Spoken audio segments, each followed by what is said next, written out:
Where does Amon-Ra St. Brown stand currently in the NFL? Is he a top 5? Here are your options. Top 5, top 10, or top 15.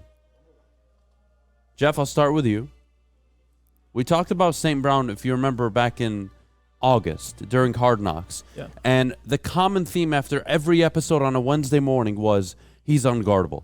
Yeah. Every time I see him, he's open. Red zone. Third down. Doesn't matter. The Colts couldn't guard him. In the preseason, you couldn't guard him. In practice, you couldn't guard him. To start the season, you couldn't guard him. You couldn't guard him. To end the season last year, you couldn't guard him. In the parking lot, you couldn't guard him. You can't. Nobody can stop this guy. He is exceptional. Yeah. So my question is, where is he? We had the conversation back in May. He was left off the Pro Football Network's top 32 wide receivers list.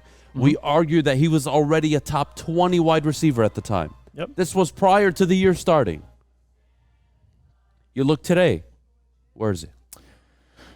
Well, it's interesting because you take into account the fact that he missed a game and he played a game and left early. I think he got left in the first quarter. Yeah, so after basically two two plays. games missing from this season compared to other wide receivers. And I'll tell you where he ranks in these stats, and you tell me if he's not a top 10 wide receiver. Right now, with those 2 games missing, he's tied for 9th in touchdowns. He's tied for 7th in receptions. 2 important things for receivers, by the way. 13th in receiving yards. And if he played 2 games and let's say 150 more yards, he would be top 10 in those stats as well. He's 13th in yards per game. And again, when you look at a wide receiver, and how I look at top 10 is consistency and reliability.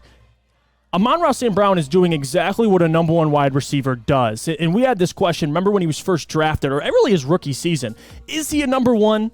Is he a number 1 or is he a number 2? Because the comparison coming out was Hines Ward. That was really the general consensus for Amon-Ra St. Brown. And what I've been seeing this season with Amon-Ra is week in and week out, when he plays, he's the number 1 vocal point defensively every week, and he still gets open. He still makes plays. That's the job of a number 1 wide receiver